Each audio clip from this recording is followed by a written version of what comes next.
আসসালামু আলাইকুম। হ্যালো বন্ধুরা, আমি জান্নাত। Welcome to my channel. কেমন আছো তোমরা সবাই? আশা করি খুব ভালো আছো। তোমাদের সাপোর্টের কারণে আমি খুব ভালো আছি, আলহামদুলিল্লাহ।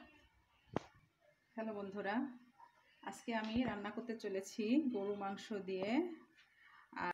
হ্যালো বন্ধুরা, আমরা তো নর্মালি সবসময়ের জন্য তেহারি রান্না করে থাকি চিনে-গুঁড়া চাল দিয়ে কিংবা বাসমতি চাল দিয়ে, কিন্তু আমি আজকে তোমাদের জন্য রান্না করব নর্মাল, আমরা যে ভাত খাই ভাতের চাল, সেই নর্মাল চাল দিয়ে আমরা তেহারি রান্না করব।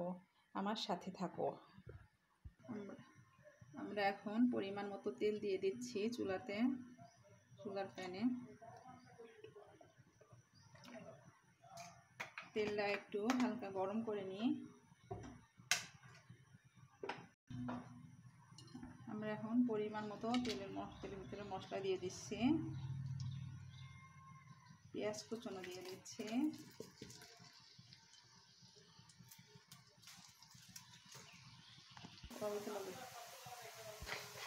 বন্ধুরা পেঁয়াজটা সামান্য ভেজে নিয়েছি। এখন আমি আদা রসুনের পেস্ট দিয়ে দেব।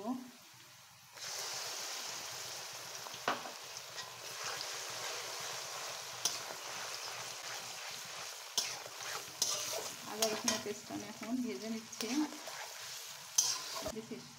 আপনারা গরু কিংবা খাসি যে কোনো মাংস নিতে পারেন, তবে মাংসটা একটু ছোট করে নিতে হবে। তেহারি রান্না করতে একটু হাড় কম হলেই ভালো হয়, তেল চর্বি থাকলে ভালো হবে। এবার আমি 3-4 মিনিট একটু মিডিয়াম আছে মশলাটা কষিয়ে নেব। পরিমাণ মতো লবণ দিয়ে দিচ্ছি। বন্ধুরা এবার বিরিয়ানি মশলাটা দিয়ে দিচ্ছি।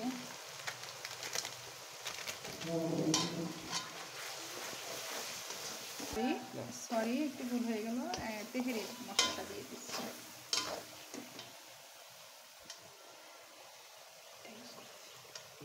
এই রাঁধুনি রেডিমিক্স তেহারি মশলাটা ইউজ করছি আমি এখন। আমি মশলাটা দিয়ে দিচ্ছি, মাংসটা দিয়ে দিচ্ছি। আমি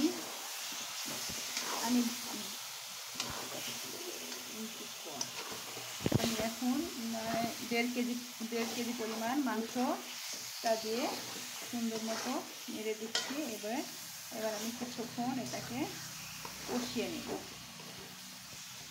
আমার মতো করে। এখন আমি 2 চামচ পরিমাণ টক দই ঢেলে দিচ্ছি। বন্ধুরা আমি এখন টক দই দিয়ে সুন্দর করে মাংসটাকে কষিয়ে নিচ্ছি। এরপরে আমি এর ভিতরে কিছু কাঁচামরিচ ফালি করে দিচ্ছি। বন্ধুরা আমি টক দই আর কাঁচামরিচ দেওয়ার পরে এখন 7-8 মিনিট আবার সুন্দর মতো কষিয়ে নেব। তো বন্ধুরা আমার মাংসটা প্রায় কষানো শেষ, অনেকটা পানি উঠে গেছে, তোমরা দেখতে পাচ্ছ।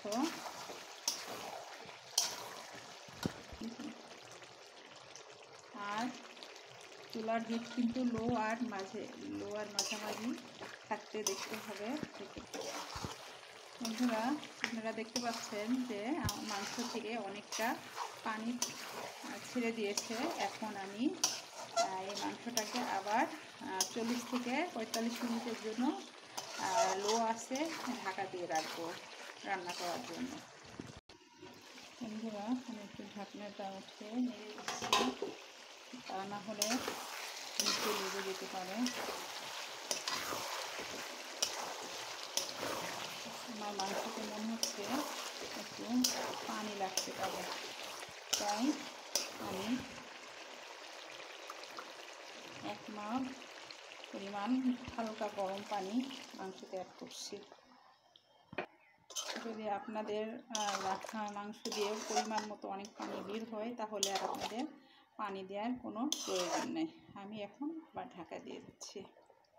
বন্ধুরা ঢাকনাটা উঠে মাঝে মাঝে নেড়ে দিতে হবে, তা না হলে নিচে লেগে যেতে পারে।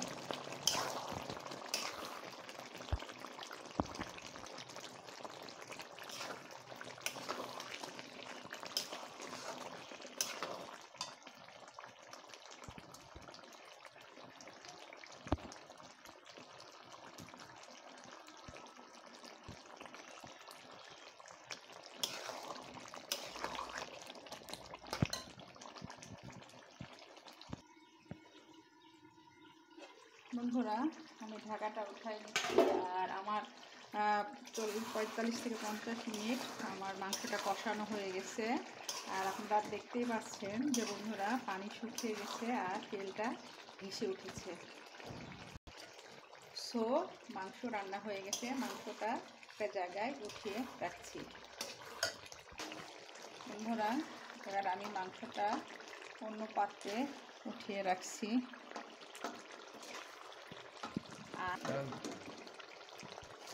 আর এই যে কড়াইয়ের ভিতরে যে তেলটা থাকবে, মশলাটা থাকবে, এর ভিতরে আমি চালটা কষিয়ে নেব। বন্ধুরা আমরা এই যে মাংসটা এই পাত্রে উঠাই রাখছি। এখন যে তেলটা মশলাটা আছে কড়ার ভিতরে, তার ভিতরে আমি সেই ভাতের চালটা ভেজে নেব। নর্মালি তো আমরা আসলে পোলোয়ার চাল দিয়ে, তারপরে বাসমতি চাল দিয়ে আমরা তেহেরি খেয়ে থাকি। তা আমি আজকে একটু ভাতের চাল দিয়ে ট্রাই করছি, দেখি কেমন লাগে খেতে। বন্ধুরা আমি এখন চালটা ঢেলে দিচ্ছি। আপনারা দেখতে পাচ্ছেন আমি একদম নর্মাল ভাতের চাল দিচ্ছি, কোনো পোলোয়ার চাল না, কোনো বাসমতি চাল না। আপনারা আমার সাথে থাকুন, দেখতে থাকুন। একদম মিডিয়াম আছে। আমি এখন চালটাকে সুন্দর মতো 3-4 মিনিট নেড়ে চেড়ে ভালো করে ভেজে নেব।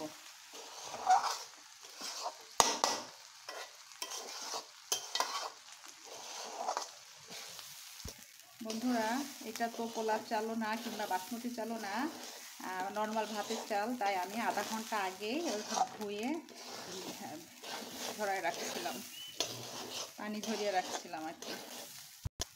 বন্ধুরা তোমরা যে পাত্রে মাংসটাকে রান্না করবে অবশ্যই সেই পাত্রেই ভাতটাকেও রান্না করার চেষ্টা করবে, তাহলে মশলার যে ফ্লেভার, মাংসের ভিতরে যে ফ্লেভারটা গিয়েছে, তাহলে ভাতের মধ্যেও সেই ফ্লেভারটা সুন্দর মতো চলে যাবে। বন্ধুরা আমি পরিমাণ মতো পানি অ্যাড করে দিচ্ছি।